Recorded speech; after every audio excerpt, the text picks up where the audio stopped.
All right, good morning, everyone.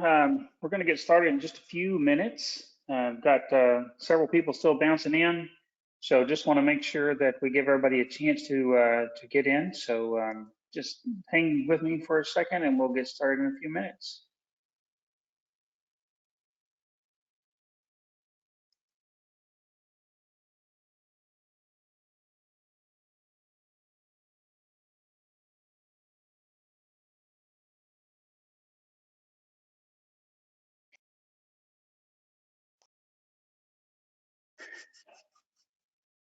Like the entries into the webinar are slowing down, so we'll go ahead and begin, and then some people can join us in progress.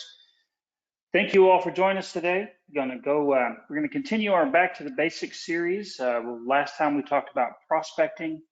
We've also been talking about prospecting for the last couple of coffee talks. So today we're going to really talk about one of the really key ways that you guys can prospect and have a lot of success. We've got a lot of people using seminars and with a tremendous amount of success. And we've had some that use seminars and have moderate success. So today we're going to talk about those seminars and really how to really succeed at those, how to drive those and be successful. Key thing to remember as we get started here is, again, there's a lot of folks on the line. So if you have questions, type those in. We'll read those out for everybody at the end and answer those to the best of our ability. In addition, there's a small survey at the end of the webinar, so if you could stick around and fill that out, that'd be great. So without further ado, let's go ahead and get started on this very important topic. As I mentioned, we've had a lot of folks that really succeed with seminars, and we had some that's had some moderate success. Honestly, it's consistency, but we're going to talk about the whole process. Here's what kind of our agenda. We're going to talk about why these things work, why seminars are so effective. We're going to talk about driving attendance to your seminars, because obviously you've got to have folks there. We'll quickly go over the types of seminars that are available and a quick recap of the rules and regulations on those, but we're going to focus mainly on educational seminars because honestly, that's probably your best bet for getting a lot of folks interested at once, and it's one of your best prospecting tools in your toolkit. Briefly hit on the follow-up because that's an important part, and then we'll have questions and answers. So that being said, let's talk about why you should be doing seminars. If this is not something that you've done in the past, you should really think about it, because I can tell you right now that when I look at our top of our production list, the folks that are up there every year are the ones that do regular seminars. Some of you have kind of started doing a few seminars, you've had a little bit of success. So we really want to just drive the point home on how to drive those and make those even more successful. A lot of people are anxious about doing seminars because they don't really like public speaking. You know, they get nervous about getting up in front of a crowd. But the reality is when you're doing a seminar, it's all of us are in the business of sitting down with people and discussing their needs. And that's all you're doing in the seminar. You're just doing it in a larger scale. So, you know, the key thing is to not be afraid of that, because it's no different than really sitting one-on-one with people. There's just more people there that you're sitting one-on-one with. So let's talk about why you want to do it. First of all, they're very efficient. What I mean by that is you can get in front of a lot of people at once. Now, when I say a lot of people, you don't want your crowd to be too large. Sometimes it's kind of counterintuitive to say this, you would think, but sometimes you know, we think, hey, we want to have 30 people in a room. I want to get in front of as many people as I can at a time, and that's really not a good idea. And the reason is that you really can't personally deal with that many people at once. A perfect crowd is somewhere in the 10. That's really, you know, 15 is the magic number, I think. 20 is still good. You start getting 25 and 30, then you start getting more than you can probably efficiently handle. But nonetheless, these things are very efficient. They're cost effective, and you can get in front of several prospects at once. Educational seminars are very low pressure and they're non-threatening events. And what I mean by that is a lot of times people think of seminars, they think, okay, they're going to try to pressure me into signing up.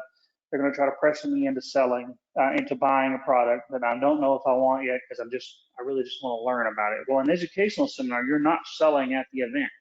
You're selling yourself, you're selling your services, but you're not selling a product at the event. So you take that pressure, you take that threat of that everybody automatically sees as a threatening event. Oh, they're going to try to sell me. That you take that away.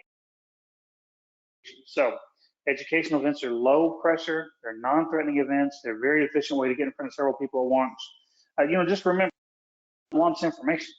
When we talk about seminars, especially with Medicare, people are confused about it, and sometimes they don't even know that they're confused because they don't know what they don't know.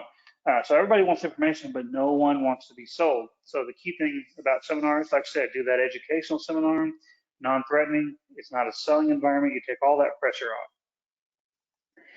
In addition to being efficient, these seminars are extremely effective. Again, I mentioned that if you look at the top of our production list every year, those folks have a consistent rotation of seminars. In other words, they do educational seminars on a consistent basis. And as a result, they're always at the top of the production list. And if you ask them, they will attribute that success to those seminars.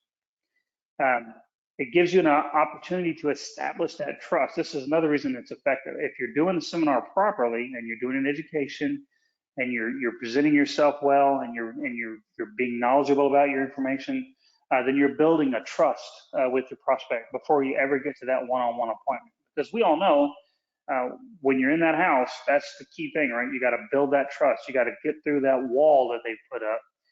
And when you have that seminar and they come and they hear you speak and they realize that you do truly care about their needs, then when you set that appointment with them, they've already kind of lowered that barrier a little bit, lets you through the wall. So you've established that trust, even getting on an appointment. And you also have the hottest prospect available. In other words, you've kind of gotten them aware of what they didn't know. You've got them somewhat emotionally involved in it. So let's face it, selling and meeting, and regardless of what you're doing, you're always selling. So when you're calling a lead to get an appointment, you're selling to meet with you. So you're always selling. And when you're selling, a hot prospect is the best prospect. Emotional decision. So you've got them warmed up because they've learned that you're someone that they can trust. They've learned that you're someone that's pretty knowledgeable. They've learned that they have a lot of questions, so they're pretty warmed up. They're kind of emotionally invested. It's the best time to get that appointment set with them. Really, while they're at the event, at least get a consent to contact, because if they walk away from that event and you don't have anything, they're going to cool off quickly, and then they become like an old lead and they're difficult to get back in front of. But if you can get them while they're hot, as we say, then you've got your best opportunity to get that appointment, and now you've got a warmed up, emotionally involved prospect that you haven't. They're very, very effective, very efficient, and very effective. Those are the reasons you want to do seminars. You get in front of a lot of folks at one time, you get them believing and trusting in you, and now they're warm prospect, and you can get an appointment. And I cannot emphasize enough that when I look at the top of our production list, if you go and talk to those agents, they will tell you that their success hinges on the seminars that they do. So it is definitely something that you want to be involved in. Now, let's talk about there's various types of seminars, and some of you have done all the types that there are out there. Some of them you may not even think as seminars. Obviously, there's formal sales events. We're not going to focus a lot on those, but I just want to address them. Those come with the most regulations because you're presenting a product. You're actually doing a sales presentation to a group of people at one time. Those, especially if you're dealing with like an area where you've got a product discontinuation and you've got a good product in that area, you can go in there and deal with that all at once. That can be a very, very, very effective method to do that. But again, there's a lot of regulations involved in that. Those have a narrow focus. It's one company, typically one company, one product. It's always one company. It's typically one product. So those have a very narrow focus. They can be seen as negative by prospects, because remember what I said, everyone wants to be informed, no one wants to be sold. And when you're doing a sales presentation to a group, you're selling them. So they can be seen as somewhat a negative, which can hurt your attendance. But again, they can be effective in certain scenarios. The best scenario, in my opinion, for those are going to be areas where, like, you got a couple of products, so that's all that's really available, and one of them maybe is dropping. You can go in there with the other product, or you got a product that's clearly, the network is the best there. You can go in with that product. Those can be effective in that scenario, but they're not my favorite.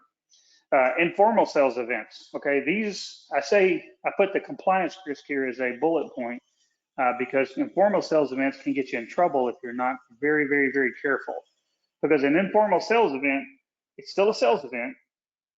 I mean, you still file it as a sales event, and you're still doing a sales event. However, you're not doing a presentation. So that's where people can get in trouble with informal sales events, is that you can be there and then find yourself involved in trying to do more than you're allowed to do and get into product presentation. An informal sales event is not designed for a product presentation. When you think about informal sales events, you're thinking about like a booth. Like if I got a booth at a health fair, or if I got a booth at some event, I file that as an informal sales event. I'm not really there to present a product,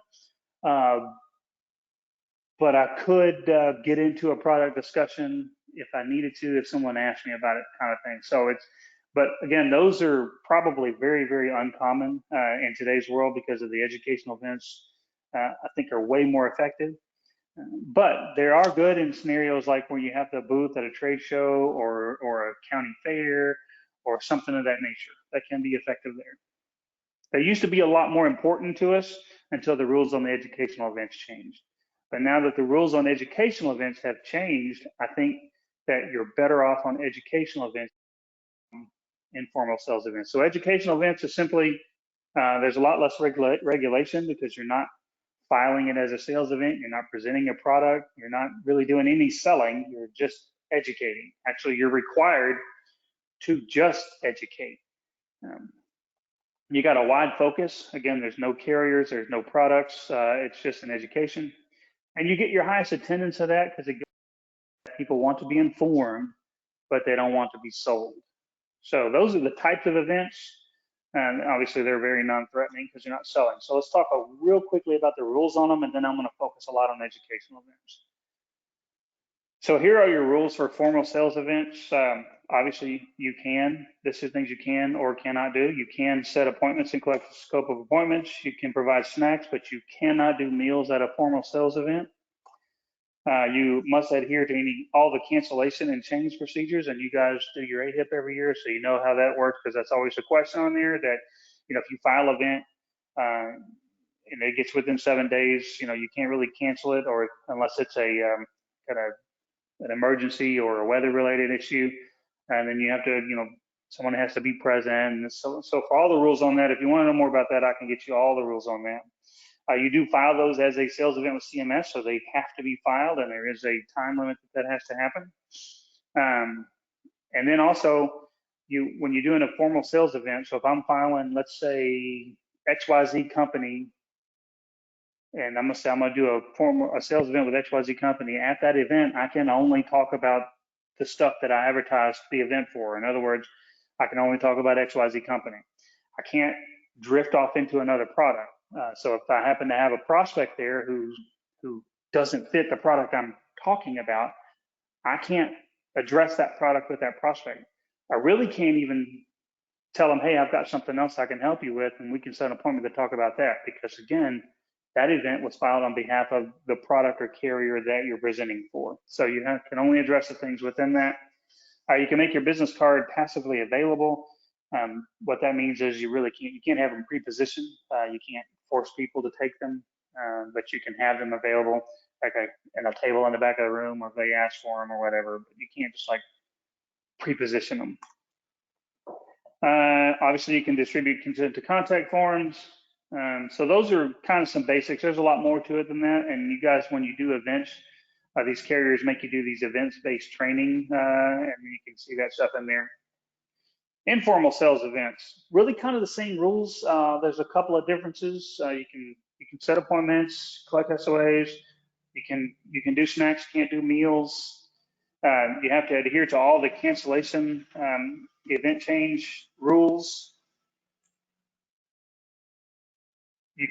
They must be filed as an informal sales event with CMS. So that's important. They have to be filed as an informal sales event. In other words, you're not going to present sales material at the event. Sales presentations, again, are not allowed. You can make them available if someone asks for them, but they're not allowed. And remember, informal sales events, just think about like a presentation, like a booth at a fair or something of that nature. Again, same thing with the business cards, same thing with the consent to contact. So let's get really into educational events, because this is the event that I really want to talk about, and I want to spend all of our time that we have today dealing with, because I think this is your best bet. So here's the things you can and can't do at an educational event. These are some changes if you haven't really kind of been involved in the seminar landscape in a long time. There were some changes to educational events, and they allow you to do things that you couldn't do in the past. So one of those things that you can do is now you can set appointments and collect SOAs at the event.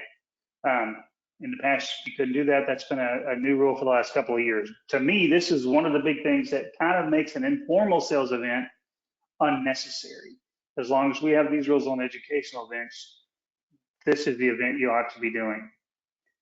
You can give away promotional items that even include contact information and logos and that kind of thing, as long as it's not considered marketing materials. So if you've got little, jar openers or letter openers or pens or things of that nature, you can do those. You must, again, keep your answers to questions within the scope of what's asked. So what I mean by that is, if I'm doing an educational event, remember, I'm not talking product, I'm not talking company, I'm just talking general education, typically general Medicare. Here's how Medicare works. Well, if somebody raises their hand and asks me, hey, what about this plan I heard on TV from Humana that does this? Well, I can address that question. But what I cannot do is expand upon that. So I must keep my my answers within the scope that's being asked. Now with educational events, I can do meals. So I can do these things at a restaurant that has one of these buffets where I can feed people. Those are things that I can do. Those are very effective. It's one of the things we'll talk about when we get into locations you want to do. You can't present plan information and cannot conduct any one-on-one sales events at the education seminar. It must remain educational in nature. So now you can set appointments. You can even set appointments for later that day if that's when they want, but you cannot do it at the seminar, because the seminar must remain educational in nature, because that's how you filed it. Again, business cards. This is, you can hand out your business cards. You didn't used to be able to do that at educational events, but we can now. You can hand out your business cards. You can collect consent to contact forms. I recommend that you do that. Now, when I say you can distribute and collect them, you cannot require them to be completed. You can't say, hey, I need everyone to fill this out. You can say, if anyone would like further information, then I will need consent to contact you after this seminar. So please, if you would like further information, complete the form for me, and I'll be in touch with you. So that's the kind of thing you can do. Again, same thing with scope appointments. I can't send those out and say, hey, I need everyone to fill this out so we can set an appointment. You can say, hey, I need everyone who would like to have an appointment with me. I'm required to collect the scope of appointment form. So if you'd like an appointment, please fill out the scope of appointment form, and we can set that appointment. All right, those are the rules. It's pretty simple. We can dig deeper into that stuff. As you have additional questions on that, type those in. But now let's talk about best practice, drive attendance, what you do at the seminar, what you do after the seminar, really the meat and potatoes of what I wanted to get into today, the important stuff. Really, how can I be successful with this? So let's talk about best practices. First of all, plan your location. And what I mean by that, last week on Coffee Talk, we were talking about seminars, and someone asked about, hey, what about this? What about that? You know, what's the key? And it's kind of like in real estate. It's location, location, location. When I say plan your location, I don't just mean at what facility am I going to conduct my webinar? My seminar. I mean, plan your location as in what area do I want to conduct my webinar? We brought this up. You know, if you've got an area that you work that's relatively underserved, in other words, it's not one of the hot areas that every agent in America tries to run to and every company in America mails to, then that's a good area. Even if you don't think you have great product in that area, you have some product in that area, and there are still people in that area that are on Medicare that need assistance. So that's a great area to work, underserved areas. As far as the actual facilities, quite honestly, right now, your best bet is probably a restaurant that has a easy to do buffet or something of that nature. Typically, those places have a private set aside room, and they work really, really well. That's really where we have our most success, but there's some other really good ones as well. Hotels always comes up. I think hotels can work, but hotels are not probably your best bet. And reasons, there's many, many, many reasons for that, to include the fact that they're prohibitively expensive in most cases. You know, part of the key to succeeding at seminars is making it a cost-effective method of prospecting, and hotels can be difficult, but somebody always asks about hotels. It can be done if you get a really good deal and all that kind of stuff. If the conditions are right, it can be done, but typically hotels tend to be prohibitively expensive to where they're just not the best option, especially if there's like a Golden Corral or something of that nature in the area where you can have a private room and a low-cost buffet. They typically won't charge you for the room if you're doing the buffet, that kind of thing. In addition to that, there are some other really good spots, but they can be challenging as well, but we've had a lot of success at them. Community centers can be good.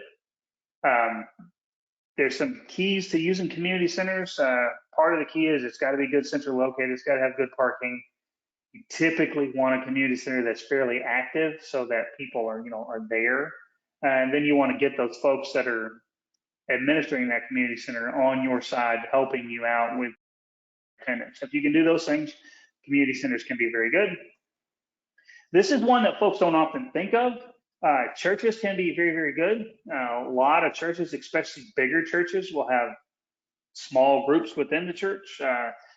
There's one in Little Rock that I've done in the past for an agent that has a 55+ group that meets on Saturday mornings.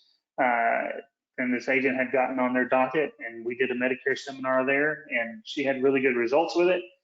So churches can be very, very good if you've got the right scenario. Again, with churches, it's kind of like the community center. You want to make sure that you get the church staff kind of involved in the process so that they'll help you. If they're not helping you, they could be working against you, and then that'll destroy your attendance. How do you get those folks involved in the process? We'll talk about that in a little bit. How you get those folks involved in the process is simply you kind of make sure that they understand that you're there to do some education. So that's how you get those folks involved in the process. There's a lot of other good spots that you can do seminars in, and we can talk about those on an individual basis, but these are kind of the key ones. So let's talk about how you're going to drive attendance. Obviously, you've got to advertise your event. So how do we advertise the event? We advertise our event by many, many methods. One, direct mail. You can do direct mail, which is a very, very good way to advertise your event. It's a good way to get your event noticed out to a lot of folks at one time. And we've had a lot of success with that. And I recommend if you're going to do an event, especially in a newer area to you, that you utilize some direct mail to advertise that. Another way to do that is newspaper inserts. Now, when I say newspaper inserts, I do not want you to think about the big statewide papers, because those are ineffective. First of all, they're too expensive, and we don't really have a lot of success with those. But think about small town newspapers, right? So paper inserts, if you've got a small town newspaper in the area you want to do your seminar in, then that's a good location to do that. And that's what you want to do. That's what you want to use. So use that, newspaper inserts. Post flyers. If you're doing it at a church or a community center and you're getting those folks involved with it, then flyers. Okay, you want to get those flyers up around the event, advertising the event. Yeah, use that again. We talked about this using the managers. This works at a restaurant too, especially because if you think about, you guys may not know this, but there's a lot of these small restaurants that the managers, they know their clientele. The folks will come in there every day, or they'll come in there a couple times a week. They know their clientele. So if you can get these folks involved in the process, they can help drive that attendance to you. It works at restaurants. It really works at churches and community centers. You want to get those folks that are there and involved in the education. Now, how do you do that? The way you do that is you've got to make them understand what it is that you're there to do. Especially with community centers and churches, they don't want their people sold. So they don't want you to come in there and sell you, but they're going to assume that that's what you're doing. So you're going to have to convince them that you're not there to sell them, you're there to educate them. And the best way to do that is show them what you plan on doing. Talk to them about it. If you get those folks involved, they will help drive your attendance. Social media. Social media can work wonders in driving attendance to your seminars. So you want to use social media. It's kind of funny that, Facebook anymore, if you talk to young people, they say Facebook is just for a bunch of old folks. It's only old folks on there. Well, it's kind of funny, but it's also true. So you want to use Facebook because Facebook and other social media platforms like that can reach the people you want to reach. The best approach to getting driving attendance to your event is to incorporate all of these things together. That will drive the maximum attendance to your event. And then one thing that you've got to do is you've got to be consistent. You've got to keep doing events. You cannot do an event and then, so I only had one person show up or I only had 2 people show up, so it didn't work. You got to keep doing it. Consistency is the number one thing. So now we've planned our event, we've advertised our event. Let's talk about conducting the event. So before you get to the point of getting people there, you've got to think about layout of the room. Sometimes you're going to walk into an event location, they're going to have round tables. Round tables are terrible because you don't want people's back to you. If you have round tables, then set your room up to where, move the chairs or whatever, but only allow them to sit on like half moon shapes facing you. You want everyone facing you. That's what you want.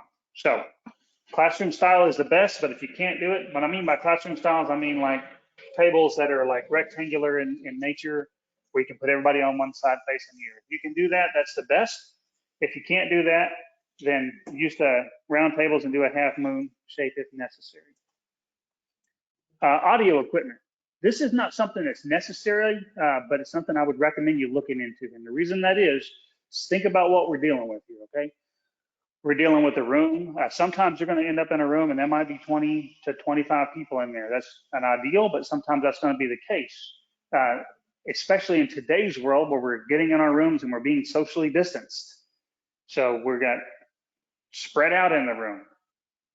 Some of us don't have loud booming voices. So when we put all those things together and we're dealing with a clientele, especially, let's face it, guys, men who typically are not always the best at hearing, when we add all of those things together, we can be in a scenario to where we can have people not hearing what we're saying in our seminar. So if you can invest in a small little lapel mic and speaker system portable system you can carry around with you, that would be really, really great. It's not necessary, especially when you're keeping your seminars to a lower attendance. You can just speak loud enough where everybody can hear you. But if you can invest in those things, that will make your life a lot easier, and definitely can ensure that folks hear you, because that's important. You want people to hear what you're saying.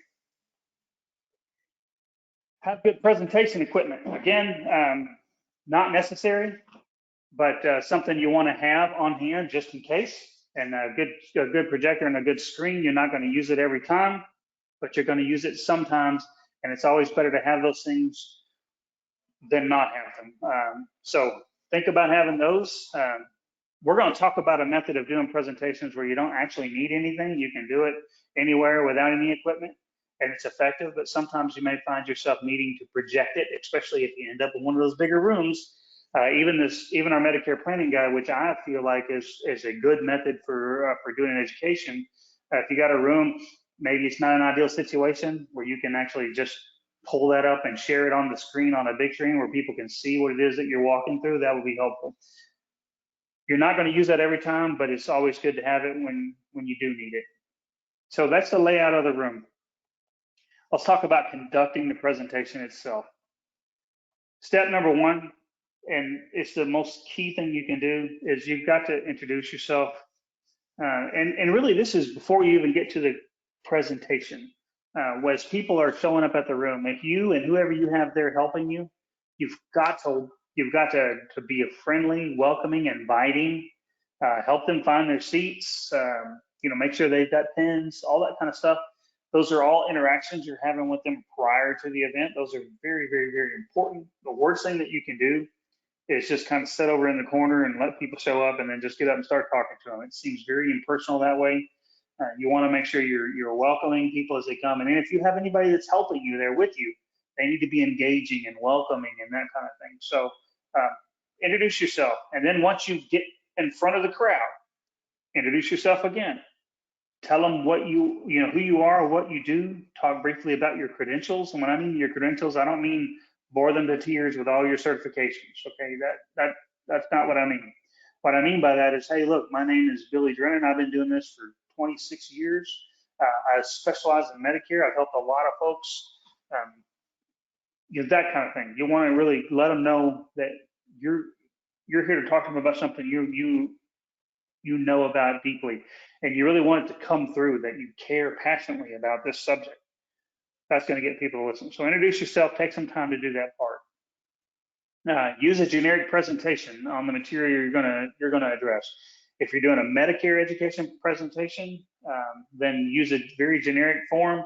Our Medicare planning guide is an excellent tool for this, and here's some great reasons to use the Medicare planning guide as your presentation. One, it keeps you on task. Two, it gives them something to walk away with. They walk away with physically in their hand their personal Medicare planning guide. That's an important thing. So that's one method to do it. Another method to do it is doing like a Medicare one-on-one PowerPoint presentation. Here's what I'll say. If you're going to use that, and I've used that with great success in the past, also have the planning guide so that they can follow along with you, because essentially the Medicare one-on-one presentation and the Medicare planning guide are the same information, just presented slightly differently. So if you're going to do a PowerPoint presentation, which is, like I said, I've had a lot of success with that in the past, you can easily do that, but have the planning guide as well. And that way they've got something physically that they can follow along with, they can write on, they can take as theirs, and plus it has your contact information on it. So a couple of ways to do it, both of them highly effective. I recommend that you, but whatever method you choose to do, keep it generic, don't stray. So the actual conducting of the presentation itself, when you're doing that, limit the amount of information you present. Okay, don't go over the top with information. Medicare is extremely complicated, and it's very confusing, and people are going to get somewhat glassy-eyed as you're talking to them. So you want to limit the amount of material you present, otherwise you're going to start losing them. And once you start losing them, you might as well just shut down and leave because they're done. So limit the information. Don't go too long. Try to keep it under an hour, because if you start going much more than that, again, you're going to start losing people. Now, that being said, don't rush. You've got to go slow and pay attention to your audience. Like I said, whenever you're doing a presentation, a group presentation, a seminar, some people get nervous about it. Some people get scared of doing seminars. There's nothing frightening about it. It's no different than a one-on-one presentation. There's just you're one-on-one with several people at once. So make eye contact with your audience. Look at them as you're talking, like I'm talking directly to you. But now when I say that, it's important not to key in on one or two people, because then that might get a little creepy and weird. So make sure you're looking around the entire room, but as you're looking around, kind of make eye contact with people like you're having a one-on-one presentation with them. what that's going to do is a couple things. One, it's going to help draw them into the conversation. It's going to build that connection with them, but it's also going to give you indicators. Are they getting what I'm saying? As I'm presenting this, do they look lost? Do they look like they know where we're at? Are they getting this? That's important. You're going to learn a lot about folks that are interested and folks that aren't just by doing that. You want to address the questions as they come up. A lot of times the tendency is to say, hey, please hold your questions to the end. If you do that, they may forget what question they were going to ask you. And it may have been the one thing that's going to trigger them to want to set an appointment with you. So you want to address those questions as they occur. Now, that being said, you want to address them, but you want to keep it focused on the questions that they're asking, and you want to be prepared. You've got to be knowledgeable on what you're talking about, because a lot of times questions are going to drift from the topic. They're going to ask a question that maybe is something that you presented is going to trigger this question. So they might drift yourself off topic. If that happens, that's fine. You want to just bring them back in. You know your material, expect those questions. It's vital that you answer those questions accurately. Don't make stuff up. Don't seem unsure yourself. Be accurate. That establishes your expertise when you're able to answer those questions. If I just stand up there and read slides to you, or if I just stand up there and read a booklet to you, then I'm not really establishing my expertise. I'm just someone who's reading material to you. The key thing you want to do is establish that you're the expert in this area. When that non-related question comes up, address that thing quickly. Don't ignore it, because that'll turn people off. Address it quickly, and then move them back on point. And if it's a completely off the wall or what's the word I'm looking for? I've lost the word I'm looking for. But if it's an inappropriate question, then you want to kind of just say, hey, look, we can address that offline. And one other thing is, if someone's bringing up personal information, tell them that you would need to speak with them in private on that, because you don't want to discuss people's personal information in a public forum. There's some HIPAA requirements. Even if they bring it up, just say, hey, look, why don't we talk about that afterwards, so that we can dig into that deeper. The way you should address that. Most important thing you can do when you're answering questions is don't make up answers. If you don't know the answer, don't make something up. Don't guess. Don't say, I think. Don't be afraid to say, hey, you know what? That's a great question, and I don't have that off the top of my head, but if you'll give me an opportunity, I'll research that for you. And when we're done here, if you can fill out a form to give me permission to contact you, I'll research that question and I'll get back with you as soon as I can. If you make up answers, or if you seem wishy-washy on your answers, you're gonna lose confidence, trust, and you might as well just, again, pack up and leave, because they're done with you.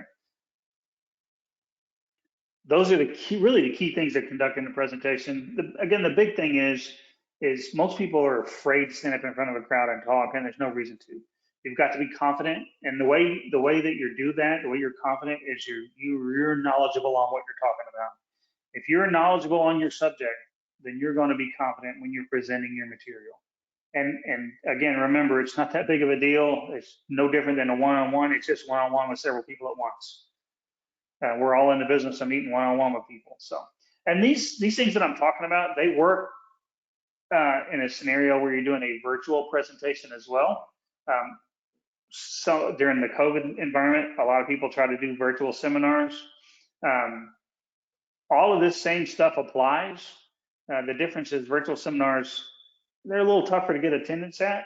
But a key thing with those is like, it's just no different than when you're starting off seminars anywhere else. You really have to be consistent. The great thing about virtual seminars is they're only costing you time, typically. So if you try them a few times and you're consistent for a while, and you're just never getting any attendance, well then you didn't really lose much in the way of prospecting dollars. So, but all the same stuff applies. Important to leave time at the end for questions. Don't book yourself in such a tight window that you don't allow yourself to hang around after the event. You need to be able to answer questions during the presentation. You want to have lead time at the end of the presentation for questions as well. When you wrap up, so we've done our presentation, we've kind of talked through things, we've asked, we'll let people ask questions, we've addressed those questions. A key thing that I've seen some people do, and this is very bad, is like, okay, they just start, once they're done, and they say, okay, thank you for attending, and then they start putting all their gear away. Well, you look busy when you're doing that. So when you look busy, it's kind of like working the Walmart booths. If you're got your head in a computer or you're scribbling something on a piece of paper and you look busy, people won't come talk to you. So the key thing to do at the seminar, once you're done and you wrap it up, is make sure you've left yourself plenty of time. So don't book yourself tight. You've left yourself plenty of time to just hang around. Be the last person that leaves, because there may be that person that's just kind of waiting back until everybody leaves to come up and talk to you. I've had that happen so many times. So be the last person to leave. After the event, that's when people are going to come up to you with their personal information or their personal questions, and those are great times to set appointments, because somebody comes up and say, hey, I want to talk about, I have this deal, and you say, hey, look, you know what, there's a perfect time to set an appointment. You want to make sure that you let them know that you don't really, for their safety, want to discuss their personal information in this open room. But if they'd like to set an appointment with you and to schedule some one-on-one time, you'd be more than happy to address that situation with them. Remember, at this whole time, we've never really sold anything. We've just educated, and we're offering additional time for that person on an individual basis to educate them further. We know at that point is when we're going to try to present, solutions to them. But what they're feeling at that point is that you just educated me. Now you're going to spend some time separately to educate me. Now, if you've got folks in this COVID environment that don't want to meet with you one-on-one, offer them the telephone appointment, offer them a Zoom appointment, offer many, many different ways that they can sit with you on a one-on-one basis. So, but that is the perfect time to set appointments. Anytime I've ever done a seminar, after it was over, when the event was finished, that's when people wanted to come up and talk. That's when, again, you've got them warmed up, you've got them emotionally ready. Now it's time to set the appointment. Again, leave yourself enough time to hang around. Just be the last person to leave. That's really the best thing you can do, because you're going to have those people that just want to wait until everybody leaves and then come ask you a one-on-one question. Now, the most important thing to do when you're getting questions, this is tricky, because when you read this, you may think I'm trying to be shady here, and I'm not. But don't be too thorough in answering your questions, because you still want them to set an appointment. If I answer your question completely and thoroughly, then you're not going to feel like you need to sit down and talk to me one-on-one. I still need you to sit down and talk to me one-on-one. Now, why I said it's tricky is you also don't want to be too short. You don't want to seem like you're glossing over their question like it's not important. There's an art to it. It's an art you have to practice. So learn how to answer questions like you're answering them knowledgeably, but not too thoroughly, because you still want them to set that appointment. And again, don't address their personal stuff in a public forum. If they bring up a personal issue, like a personal health issue, then it comes to that art and that trickiness. You don't want to just blow them off. You don't want to gloss over it, but you also want to make sure that they understand. And you don't really want to discuss that in the public, but you'd be happy to sit down with them one-on-one, either on the phone, over the internet, or live in person to discuss that. And that's just another way to drive that appointment. The key to seminars is it's no different than direct mail leads. You're just trying to drive appointments. The best thing you can do on all this, we talked about best practices, conducting the presentations, that kind of thing. The consistency. Consistency is the most important aspect of conducting seminars. My top seminar people that are, like I mentioned, they're at the top of my production list every year, and they do mainly seminars for prospecting. But they'll tell you, even now, even though they've been doing it for years and they're very, very successful, occasional seminar where maybe no one will show up or one or two will show up and that's it. But that's okay. They still go, my guy that does it the best, he works the same facility, the same day of the week, and on a very regular basis, because that consistency is what drives it. A lot of times people, Like, oh, I'm not sure about that. But then when you're there every week, what you're doing is kind of like when I talked about this whole approach, the whole market approach, where you've got a little advertisement in the advertising your services, you're doing regular seminars, you got a billboard, maybe you've got a brick and mortar office. All these things work together, you as the expert. And once you've established yourself as the expert, folks will come to your seminars. So consistency is the most important thing.